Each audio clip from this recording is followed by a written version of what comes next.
సర్కార్పై కేంద్ర మంత్రి బండి సంజయ్ ఫైర్ అయ్యారు. కొనుగోలు కేంద్రాల దగ్గర రైతులు ఇబ్బందులు పడుతున్నారని, రైతులు చనిపోతున్నా సర్కార్ పట్టించుకోవట్లేదని ఆరోపించారు. 6 గ్యారంటీలు అమలు చేయడానికి నిధులు లేవు, కానీ ఢిల్లీకి మాత్రం మూటలు తరలిస్తున్నారని ఆరోపించారు.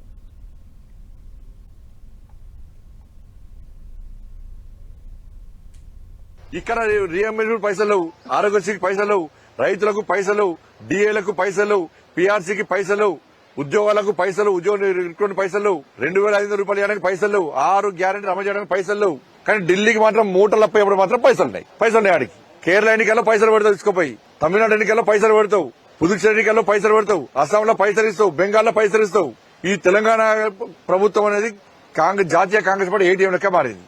ఆడబెట్టడానికి పైసలు వస్తాయి, ఈ రైతులకు పైసలు ఏడుస్తున్న రైతులు బాధ అనిపిస్తుంది. కనీసం మానవత్వం లేదు, ఏడుస్తున్న రైతులు.